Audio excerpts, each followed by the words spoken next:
Welcome to Pack Talk Podcast, episode 154. Today we're talking about snake aversion dog training. And before we get started, I just want to thank you for being here. Thanks for being a supporter. I appreciate all the comments that you guys are leaving and messages that you guys send and emails. Thank you so much for everything and for the support. Again, if there's anything that I can do for you, any subject that you want me to cover, any question, just reach out. Please send all those things to me. Now, if you do reach out with a question, via email, for example, I will email back with as concise of a response as possible. And if you're wanting follow-on support, we have the virtual sessions as well, where you can meet with me on a video call, and I can go into more specific detail for you in particular. Or you're more than welcome to send me your story, what you have going on, and tell me to cover it in a podcast, and I'll cover it in detail on a podcast for you too. With that being said, snake aversion dog training is something that we need to take seriously because especially if you live in an area where there's potentially venomous snakes. Today I'll be talking specifically about the southeast, especially the South Carolina Lowcountry where I live at and where most people that I work with are, although we work with people all over the country. Depending on where you're at, if you're in the Midwest, if you're on the West Coast, if you're in the North, you are going to have venomous snakes around at some point, some type of venomous snake. They're going to be different depending on our region. But today I'm going to talk specifically about the snakes in the southeastern United States. And of course, for our international audience, you have venomous snakes as well. So something to pay attention to. We'll talk about it today. But, most people don't think about snake aversion training until it's too late, right? Your dog is nose down in the brush. It's having a good time. It's being a dog. Then all of a sudden, your whole life is changing because a venomous snake bite can be fatal to your dog, obviously, in a very short period of time. We need to be prepared for this type of situation and try to prevent it to our best ability possible.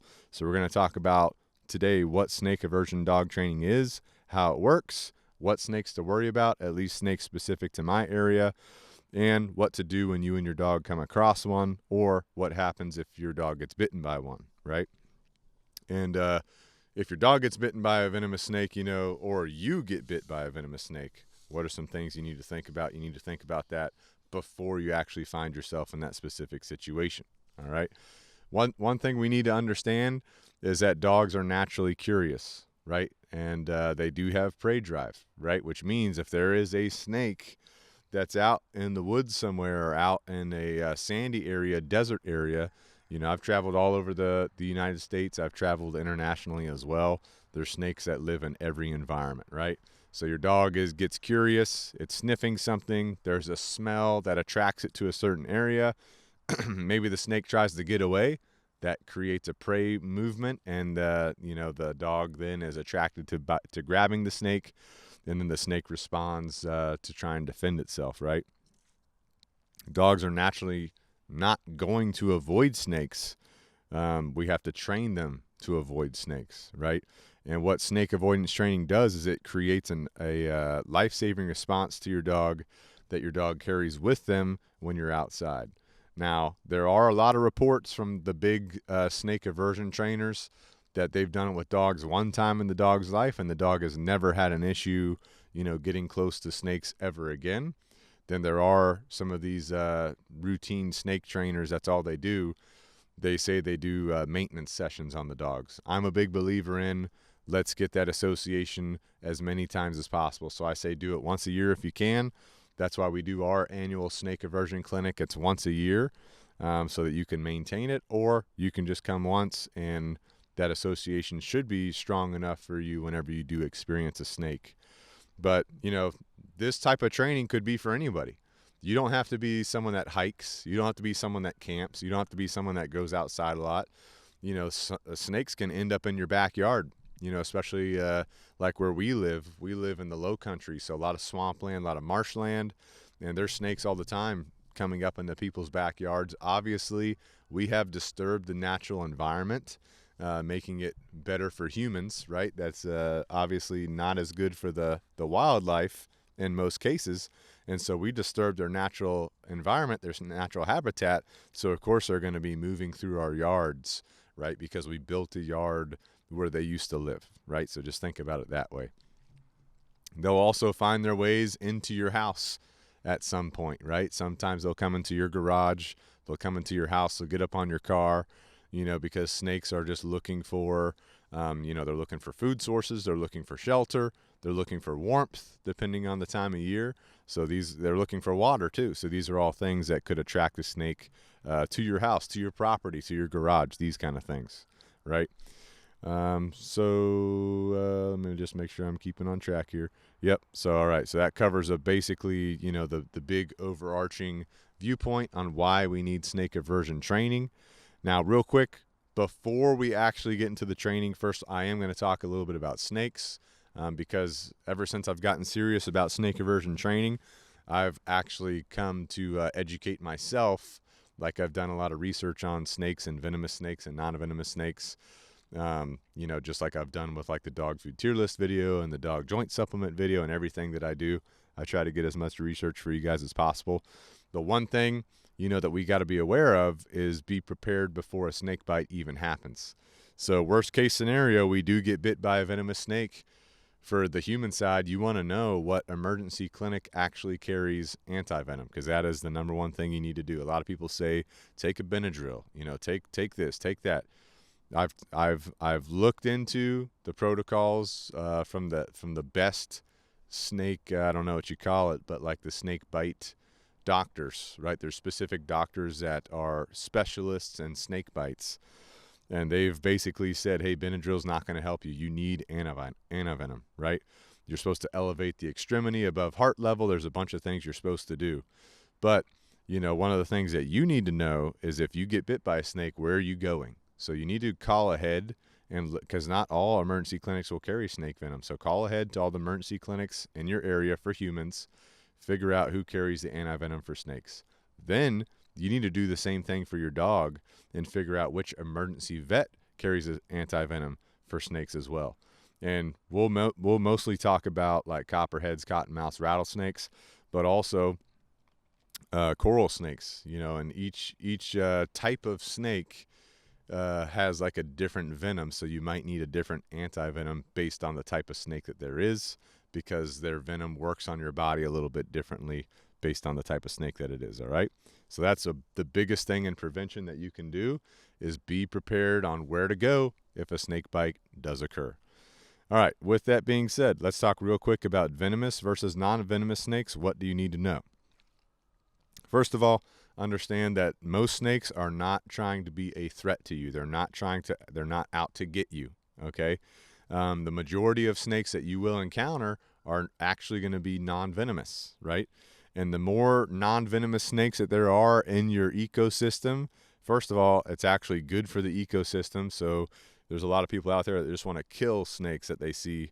If you keep killing the non-venomous snakes, number one, you're opening up territory for the venomous snakes to move in. And you're actually, you're bringing the ecosystem out of balance. So, non-venomous snakes are really good. They're eating rodents. They're keeping pest populations down, right? If you have a chicken coop, you might catch them in your chicken coop grabbing some chicken eggs, which I have done myself, and I just relocate them to a faraway place from the chicken coop as much as possible. So what I'm trying to get to is you don't want to fear all snakes.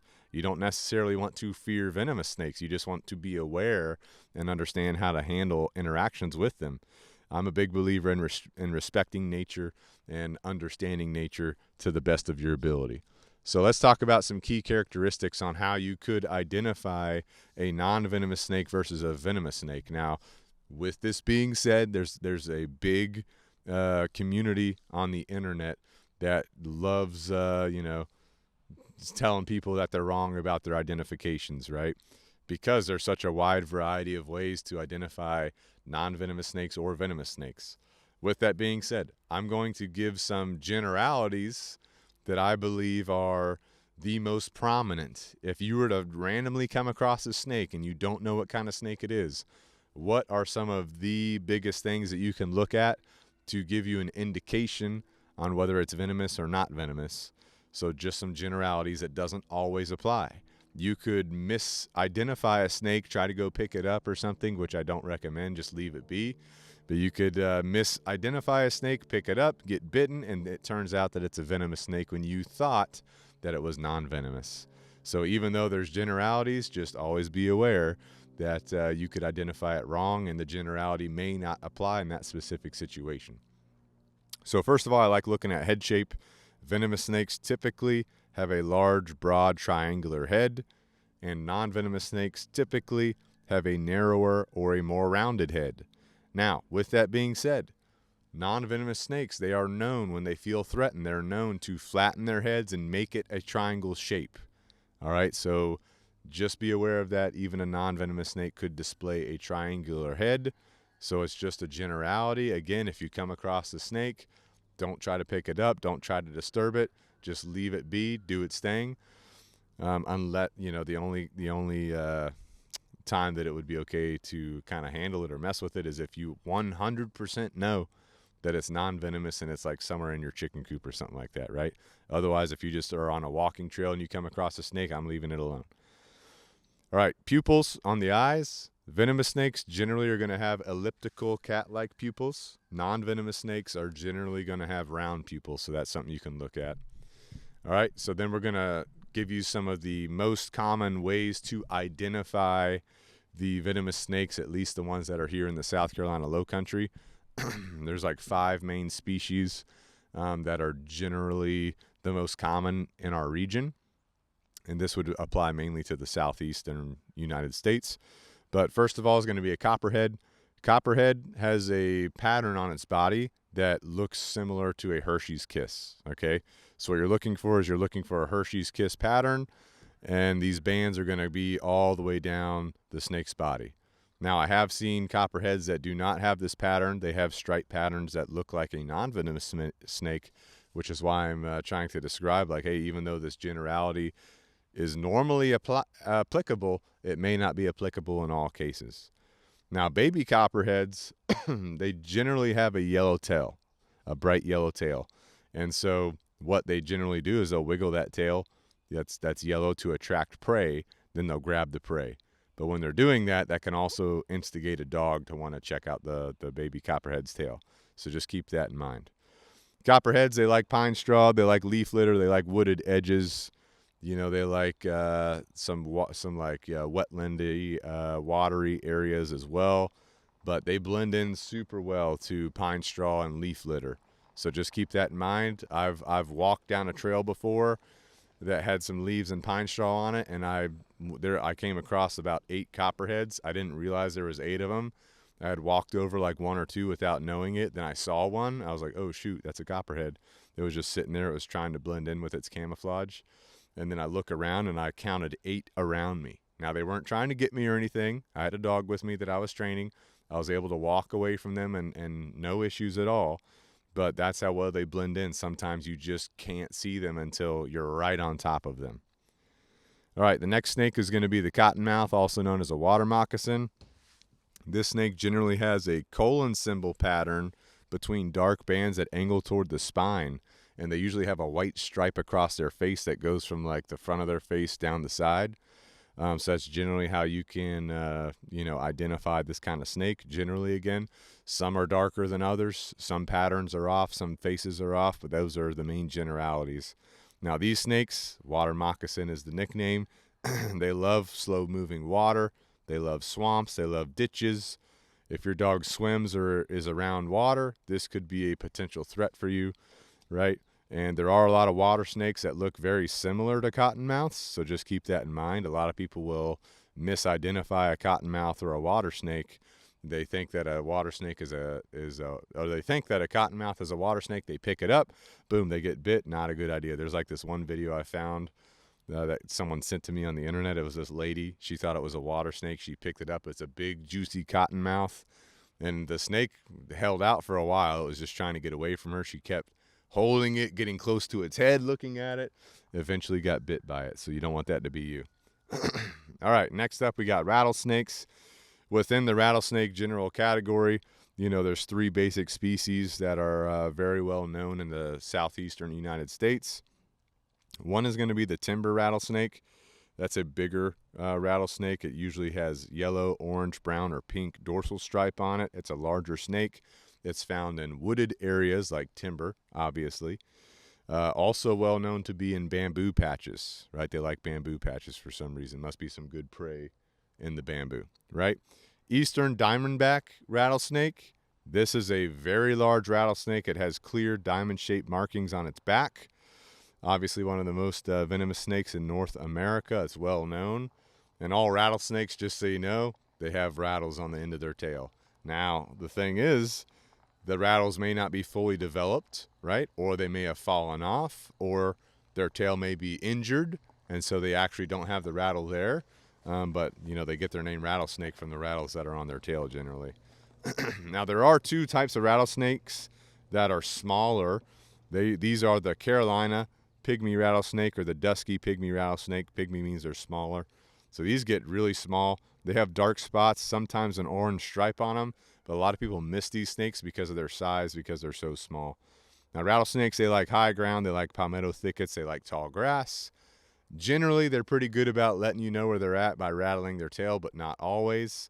But if you ever hear that rattle, it's time to back off, right? Because they're trying to let you know where they are so that you can leave them alone, right? Most snakes, especially venomous snakes, you know, they don't want to come after you. They don't want to chase you. They want to get away from you.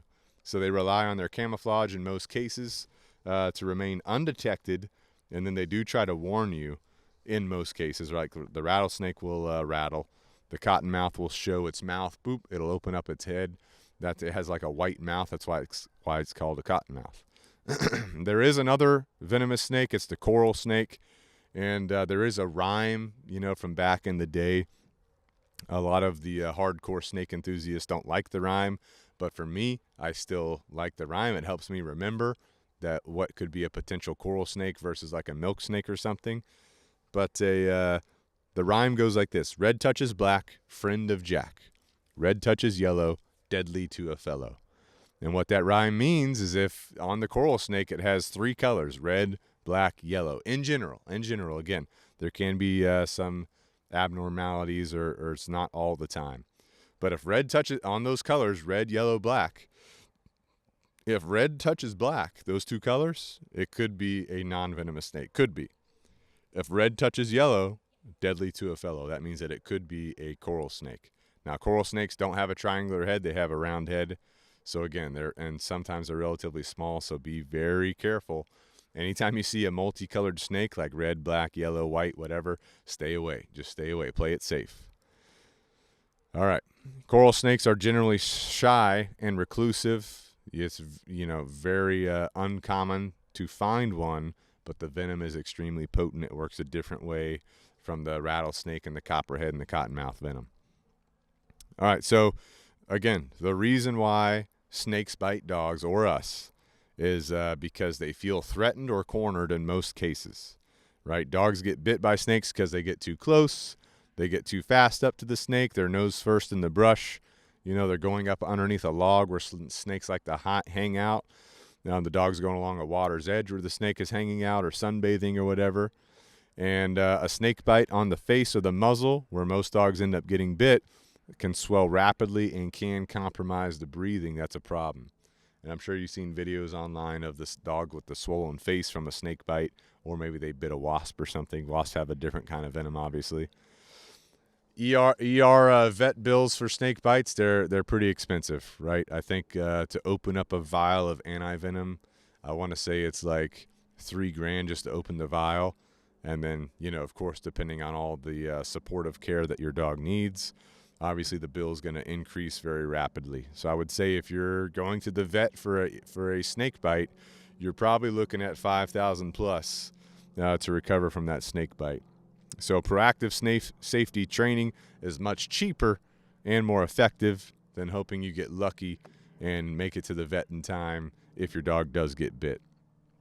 So let's talk about snake aversion dog training, right? What is it? The concept of snake aversion dog training is a specific conditioning process to teach your dog the sight, smell, and the sound of a snake, especially a venomous snake, and what to do when you detect one of these types of senses, right? Sight, smell, or sound is the main one. You want to make your dog automatically turn away if it determines that, hey, that is a snake via sight, smell, or by hearing, right? So as soon as your dog detects one of those things, you want your dog turning away, moving away from the snake, creating distance, ideally moving back to you. This is not a trick. It's not a command. It's not obedience. It's a conditioned response, which means your dog doesn't need to be told to avoid a snake. We want to train it to them automatically. That way, when they detect it, boom, they're making that decision on their own to move away from the snake and ideally move back to you. So let's think about it like a hot stove. If you're listening, I want you to think about a time that you got burnt by the hot stove. Has you ever had that happen to you? It's happened to me. I remember when it happened to me as a kid. I accidentally touched the stove. Boom. That shit hurt, right? And one of my kids the other day, they touched something that I was cooking with, and they found out real quick, hey, you don't touch that. It's hot, right? You don't need someone to remind you that that stove hurts when you touch it, right? You automatically, once that happens, you stay away from that stove. This is the same concept that we want to apply to our snake aversion training, right? That way, when your dog is off leash, hanging out on the trail, hanging out in the yard, hanging out in the woods, you haven't even seen the snake. You don't even know it's there. Your dog's able to detect it and move away from it before something adverse happens. Something else to know about snake aversion training is that does snake aversion dog training use live snakes? Ideally, yes. Effective snake aversion dog training does use live, real snakes because the training needs to match the real world threat. Now, what that means is that we have to have snakes that we can do this with, right? Which I'll talk about how we do that in a second. But a dog needs to be conditioned to the actual scent, the sight, the sound of a snake. A fake snake or a snake-scented object just isn't going to create the reliable response. Because let's say, for example, the wind is blowing away from your dog, right? Your dog can't, if you used a smell to train your dog, right, like a snake smell, and every snake is going to smell a little bit different, right? But if your dog comes across a snake and the wind has blown that smell opposite of your dog could be on top of that snake before it even smells it within range of the snake. So that's why sight or sound becomes very important as well. So just keep that in mind. What we do at Canine Revolution Snake Aversion Dog Training Clinic is we're using live venomous snakes, copperheads, cottonmouths, rattlesnakes. Not coral snakes; those are really hard to work with. But cottonmouth, copperhead, rattlesnake, we have these snakes in a controlled format to where the snake is safe and the dogs are safe when the dogs are approaching the snakes. As the dog approaches the snake, we create the conditioned response for your dog to move away. All right, I'll talk more in detail on how we do that in a second. But that's basically how we're doing it. Before I got into dog training, when I was stationed in California, I actually took my dogs to a snake aversion training that was going on in California. And they did the same thing that we do, except, we have snakes kind of like in a enclosure. It's like a wire enclosure that the dog can see through, smell through, and hear through. But these guys out in California, they were mainly focused on rattlesnakes because that's a big threat out there. And they just had the rattlesnakes out on the ground, and they had a snake handler there with a stick that was kind of handling the snake as the dogs were approaching, right? And what we do in our snake aversion training clinic is we have you walk with your dog. Well, at what they did in California, at the guys that I went to, they took your dog away from you, right, and down the trail for the training. So the reason why I like the way that we do it better, a little bit better, is because you are the one walking with your dog. That's a more realistic thing that's going to happen with you in your day in and day out routine with your dog versus some random person just taking your dog and walking it through this area, right? Are e-collars used in snake aversion training? Yes, and it's important to understand why we use the e-collar in the snake aversion training. The reason why the e-collar is used in the snake aversion training is because it's very precise and very controlled, and we can modify the level of that e-collar, precisely to the dog, precisely to the specific situation. We want to make that encounter with the snake uncomfortable enough so the dog wants to move away, right? It's not punishment. just because we want to punish the dog or anything like that. It's precise, timed communication that creates the specific response.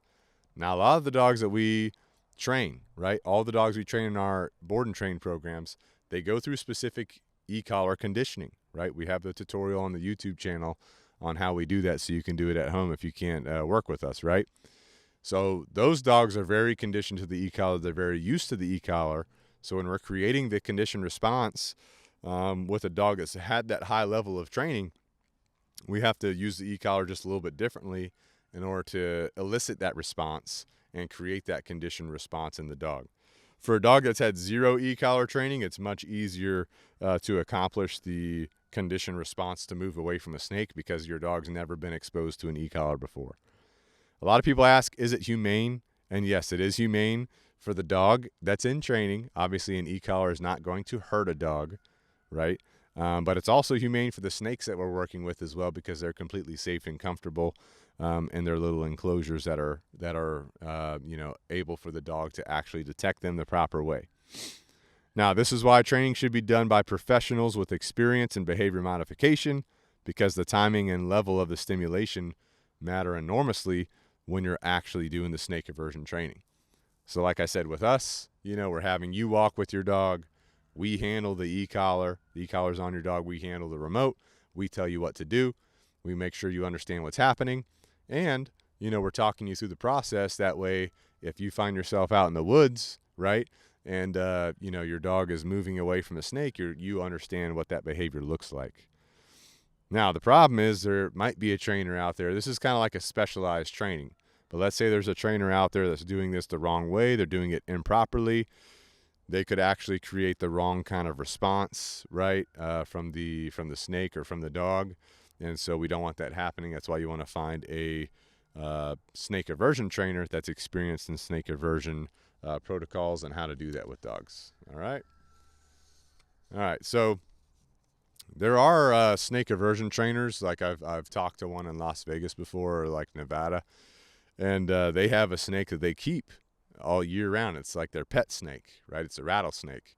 But they went through a specific procedure with the snake through a vet where they actually took out the venom gland, so the snake actually can't inject any venom. I don't know how it works exactly. With us, we have like the little enclosure that the snake's in. That's a wire enclosure that the dog can see the snake, smell the snake, hear the snake, right? But they can't get to the snake. The snake can't get to them. So very safe, very efficient. Other than that, I've seen, like I said, the people that I went to out in California before I was a trainer, they just had the snakes on the ground with a snake handler standing there with a snake stick, kind of maintaining control of the snake, which I did try to work with a guy many years ago who was able to handle his snakes in that format, but he didn't like, snakes getting stressed out by a bunch of dogs walking by it. So he ended up not wanting to work with us. So we are working with a nationally recognized snake school trainer and reptile expert this year, and setting up our annual clinics with him. All right. But like I said, you go through the course basically at our place. You come out to our place at your designated time. You're going to get a briefing with everybody that's starting at that time. It's usually about 6 people or so. And then one at a time, you're going to walk the course with one of our instructors, and we're going to tell you exactly what to do, how to move, what to be paying attention to make sure your dog gets that association. And it generally lasts like maybe 30 minutes or so for each person, so nothing crazy, right? And again, this conditioning process does build a long-term avoidance to the snake, but again, it's something that you can do every year if you want to, just to solidify that association. But if you're in the South Carolina Lowcountry, there's a ton of high snake traffic areas. You got the West Ashley Greenway, you've got the Wanamaker Park, the Wanamaker North Trail, large rural property, these types of situations, even Daniel Island. I had a lot of people that I work with on Daniel Island. They got the copperheads up in their backyard all the time, right? So even when you're in these environments, always pay attention to what's going on around you. Quick story. One time I was down at the Wanamaker County Park. And for those of you who are not familiar, it's a very large area. They have these concrete trails and they have non-concrete trails. But I was over by a parking area I was going to meet with somebody over there. I had a dog that I was training. And right close to where I was parked at is the dog park. And I was over there on purpose. I wanted to train around the dog park. And one of these concrete trails kind of went around the dog park. But, of course, people are coming in and out of the dog park to the parking lot. Dogs are off leash. Dogs are on leash. Dogs are all over the place. And I happened to notice that on the trail right before the dog park was a copperhead. All right. And I'm very familiar with copperheads, right? I've seen a ton of them. And so I'm like, oh, shoot, that's a copperhead. There's people walking on the trail. There's people coming and going from the dog park. So I'm like, this could be a potential issue. It could bite somebody. It could feel threatened, right? So I was like, all right, I'm going to go over to the copperhead and try to get it off the trail, just to get it off into a wooded area. So that was not working. It got defensive because I was trying to basically shoo it over to the wooded area. And I don't recommend you do this at home unless you're very comfortable with this type of situation and potentially going to get bit, because when you start messing with a snake like this is when they're more likely to try and bite you because they're being defensive, of course. And so I was able to locate a recycle bin that was close. I put the recycle bin on the ground. I got a very large stick, and I was able to move the snake into the recycle bin and keep it safe in there. I called the park rangers. They came. They took the recycle bin to a different part of the park, and then they let the snake go. If you're watching the video, my good friend Fluffy just jumped up on the table with me. She's a golden chicken. And, if you have a large property, chickens are great because they help snakes actually stay awake. Chickens and guinea fowl, which is why I have guinea fowl, to eat ticks and to keep snakes away. So anyway, let me move Fluffy off of here. Yeah, that's it right there. We already talked about this a little bit, but if you encounter a snake with your dog, especially if you don't have snake aversion dog training, create some distance between the snake and your dog. Another story for you guys. Before I trained my dogs to snakes, which, Bane is my 11-year-old Doberman. He's still living, but this is back when my other Doberman, Georgia, was still alive. And so I was walking down a hiking trail with him one day, and Georgia just started barking, like defensive barking. I'm like, oh, shoot, she's found something. And at first I thought she just found like some kind of animal, right? But as I rounded the corner and I could look up on the trail where they were, there was a copperhead all curled up and like trying to strike at her. She was extremely athletic. She was bouncing away from the copperhead right as it was striking, pivoting, trying to come back at it again. Bane was kind of back a little bit, but still barking.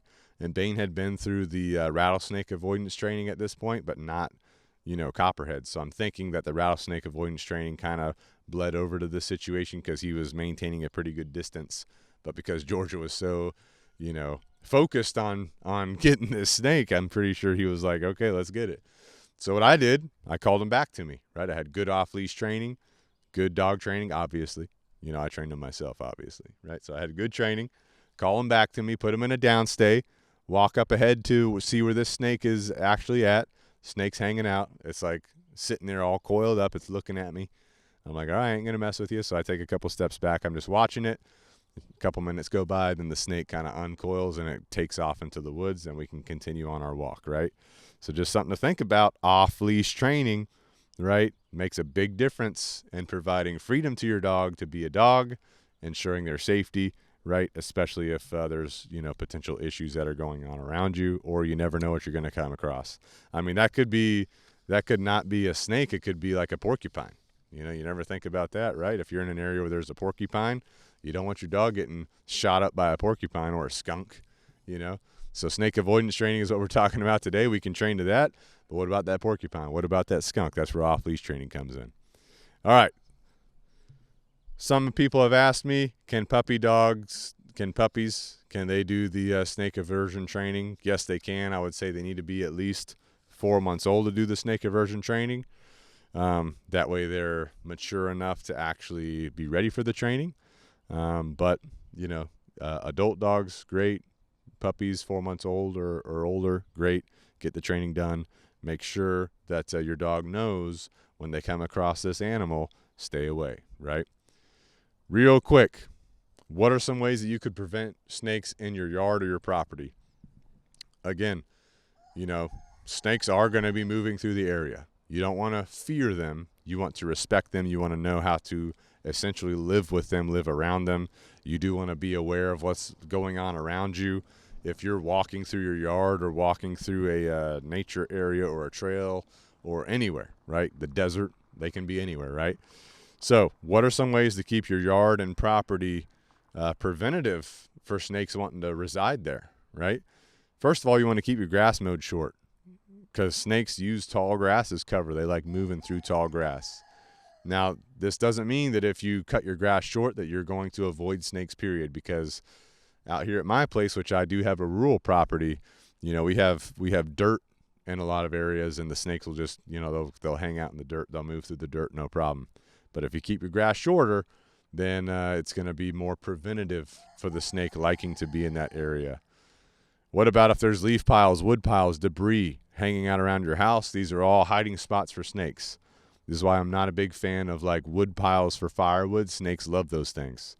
And if you do have a firewood pile, keep it up, elevated off the ground, because the closer to the ground it is, the more of like a hidey hole area that it creates, the more the snakes like that, right? So keep things up off the ground, keep leaves off the ground. Don't keep a bunch of leaf piles around. Snakes love that.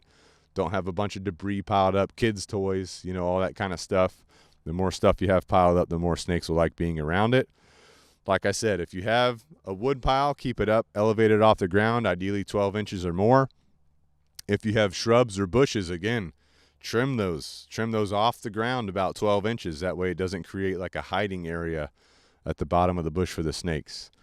Eliminate standing water if you can. Cottonmouths are attracted to water sources in particular.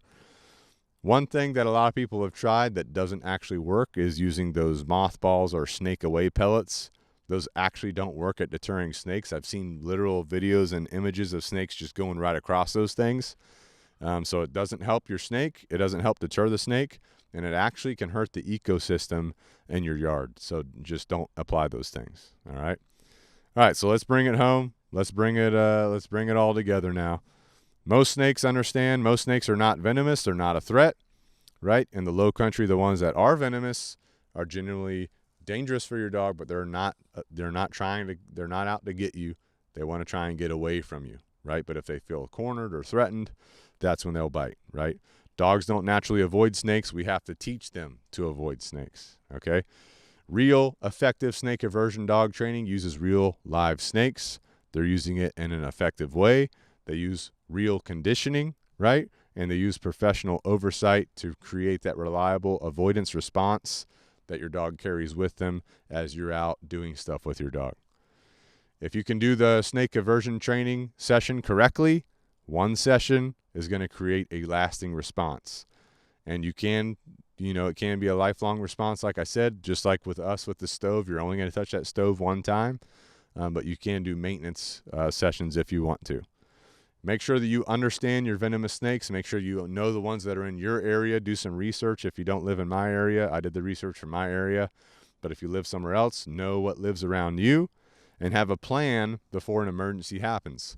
So if you're going to do a hike on a hiking trail, for example, let's say it's a 3-mile trail, have a plan. What happens if my dog gets bit by a snake, 3 miles into this trail? I got to carry my dog out. What happens if I get bit by a snake 3 miles into the trail? What if I'm by myself, me and my dog? I'm going to have to walk out, right? So you need to think about that. Do you have cell service? Are you able to call 911 if something happens, right? So think about these things. What's the closest place that has antivenom? These are all things you got to think about, right?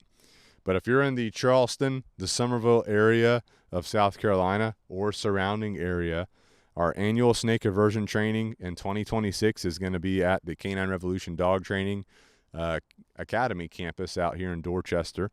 It's coming up on May 9th, and the spots are limited, so you can book it online on our website at caninerevolutiondogtraining.com/snake aversion training Charleston, right? If you look at that URL, we'll also put it in the description down below.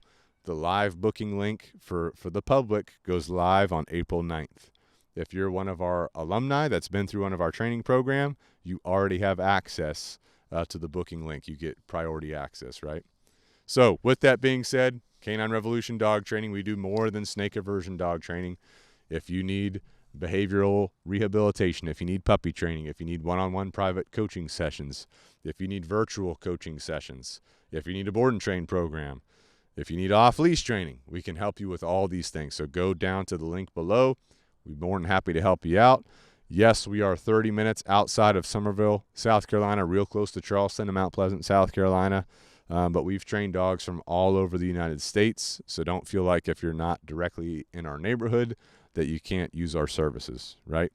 Check out at the link below. Reach out if you have a question. We've also got the Ultimate Leash Training Manual. That's on Amazon. There's a link down in the description below. It's a book I wrote that helps you teach your dog how to walk properly on a leash.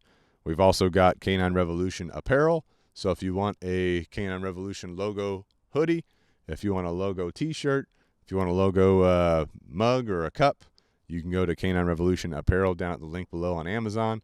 Check that out. Also, if you want a guinea fowl shirt, guinea fowl, getting a lot of comments about guinea fowl, you can get a guinea fowl shirt on the Canine Revolution apparel. 100%, dude. Guinea fowls are great for helping you keep snakes off your property because they're adding foot traffic to the property. Snakes don't like a lot of activity. So the more active your property can be, the more snakes will stay away. Also, I've seen my guineas, they found a snake that, I call it infiltrated the yard. They found the snake. They circle the snake. They peck the snake. They keep the snake away. I've seen them eat snakes too. So just so you know, they're great all around. So anyway, we've got other affiliates that you can check out in the link in the description below. Raw food, dog supplements, dog toys. We're only working with affiliates that we truly believe in and that are really going to bring value to you and your dog. And if you have a quick second, just leave us a review on your favorite podcast platform. Subscribe to us on YouTube. Appreciate you checking in today and listening. Let me know what you think about this episode. Let me know what you think about snakes down in the comments below.